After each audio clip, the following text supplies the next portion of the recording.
Praise lord. ప్రభువైన యేసుక్రీస్తు యొక్క గొప్ప ఘనమైన నామములో ఛానల్ వీక్షించున్న ప్రతి ఒక్కరికి ప్రభు పేరిట శుభాభివందనములు తెలియజేసుకుంటున్నా.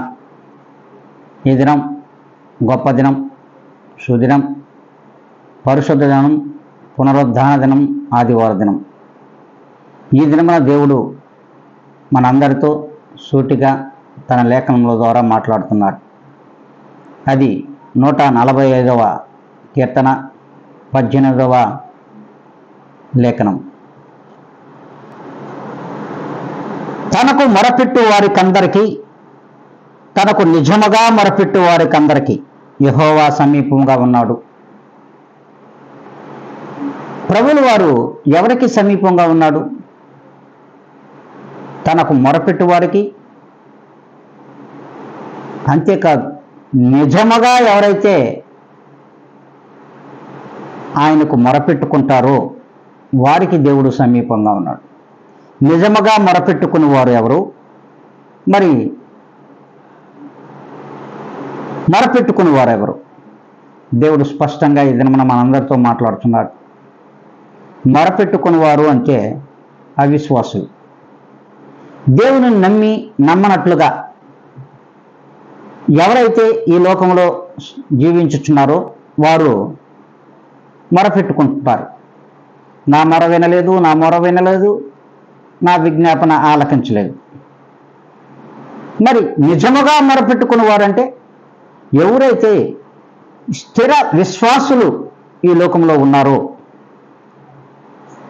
ప్రభువులు వారి కొరకు ఎవరైతే జీవిస్తున్నారో, ప్రభువు కోసం ఎవరైతే బ్రతుకుతున్నారో వారు నిజముగా మొరపెట్టుకుంటారో అట్టి వారికి దేవుడు అతి సమీపంగా ఉన్నాడు. సమీపంగా కాదు, అతి సమీపంగా ఉన్నానని దేవుడు సెలవిస్తూ ఉన్నాడు. మరి నీవు నేను మనం ఎలా ఉన్నాం? ఒక్కసారి ఆత్మ పరిశీలన చేసుకోండి. ఏ దినం నుండైనా సరే స్థిర విశ్వాసముగా ప్రభువులందు విశ్వాసము లేని ఎడల అట్టి స్థిర విశ్వాసులుగా మనం జీవించాలి అనుకోట్లట్టయితే ఆయన యొక్క ప్రార్థనలు అందరూ తలలు వంచండి, కళ్ళు మూసుకునండి, యథార్థ హృదయులై ఆయన ప్రార్థనలో ఏకీభవించాలని ప్రభు నామములో అందరికీ తెలియజేసుకుంటూ ఉన్నాను.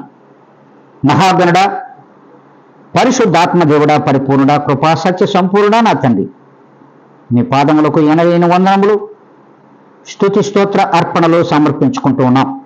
ప్రభా, ఈ ఆదివార దినమున ఇదిగోనైనా నీ మందిరమునకు అనేక మంది నీ జనులు ప్రవేశించున్నారు, నీ మందిరములోనికి ప్రవేశించున్నారు. అట్టి వారు స్థిర విశ్వాసుల, మరి విశ్వాసుల, అవిశ్వాసుల, వేషధారుల? ఒక్కసారి మీరు వారి హృదయములను పరిశీలించండి. నిజముగా ఎవరైతే మొరపెట్టుకుంటున్నారో వారికి అతి సమీపంగా నేను ఉంటానన్న వాగ్దానమును ప్రతి ఒక్కరి పట్ల కూడా మీరు నెరవేర్చమని బ్రతిమలాడుకుంటూ మీ కృపను వారిపైన చూపమని ప్రభువైన యేసుక్రీస్తు యొక్క గొప్ప ఘనమైనటువంటి నామములో నన్ను నేనుగా మిక్కిలిగా తగ్గించుకొని అడిగి వేడుకొని ప్రార్థిస్తున్నాను మా ప్రియ గొప్ప పరలోకపు తండ్రి. ఆమెన్.